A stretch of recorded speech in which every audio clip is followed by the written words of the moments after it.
ओम साईनाथाय नमः। परमात्मा उस सच्चे प्यार जैसे है जिसके बारे में बातें तो सभी करते हैं, लेकिन महसूस बहुत कम ही लोग कर पाते हैं। वही परमात्मा हम सभी आत्माओं का जनक है, जिसे प्राप्त करने के लिए किसी धर्म विशेष की आवश्यकता नहीं है। बस उस ईश्वर को हमें अपने अंदर जीवित रखना है। यही संदेश साईं बाबा ने अल्लाह मालिक, राम जी भला करें और सबका मालिक एक जैसे कथन में दिए हैं।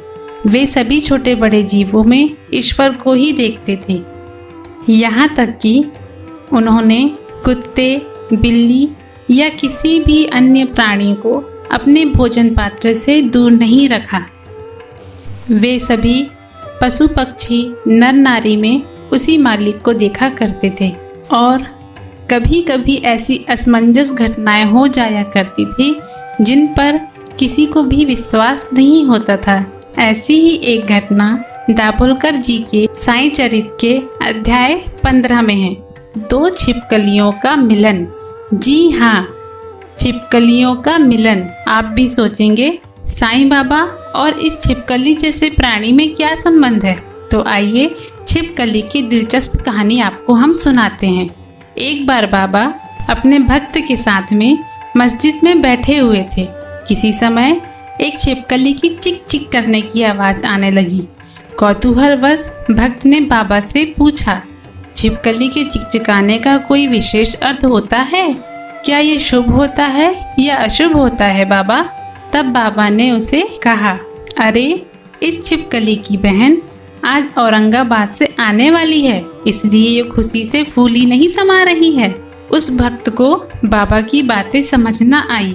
थोड़े ही समय बाद औरंगाबाद से एक आदमी घोड़े पर बाबा के दर्शन के लिए आया और उसके दर्शन करने के पश्चात जैसे ही वह आगे जाने के लिए सोचा तो उसका घोड़ा भूखा होने के कारण आगे बढ़ता ही न था।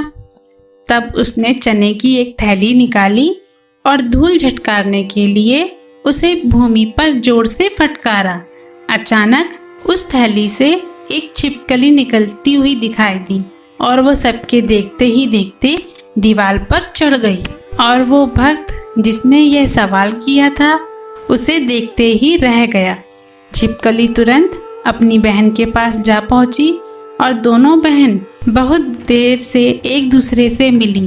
परस्पर गले मिलकर वे चारों ओर घूम घूम कर नाचने लगी। उन बहनों की खुशी का कोई ठिकाना ही न था। तो भक्तों, कहाँ शिरडी, कहाँ औरंगाबाद। किसे पता था कि छिपकली भी औरंगाबाद से थैली में सफ़र करके मस्जिद में अपने बहन से आकर मिलेगी। पर ये 2 बहनों की भेंट बाबा को पता था। पर कैसे पता था?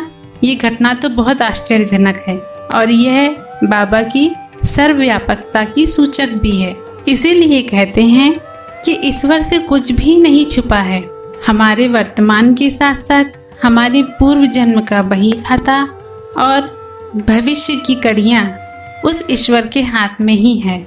इसीलिए कभी भी मन हल्का करना हो तो ईश्वर से परम मित्र और कोई नहीं है जो हमें भली भांति जानते हैं। इसी के साथ हम आपसे विदा लेते हैं। आपको यदि बाबा की यह रोचक कथा पसंद आई हो तो प्लीज़ इसे लाइक कीजिएगा और हमारे चैनल को सब्सक्राइब कीजिएगा। और यदि आप इसे फेसबुक में देख रहे होंगे तो फॉलो अवश्य कीजिएगा। अगले रोचक कहानी के साथ हम आपको नेक्स्ट वीडियो में मिलते हैं। बाबा की कृपा सब पर बनी रहे, इसी प्रार्थना के साथ श्री सद्गुरु साईनाथार्पणमस्तु।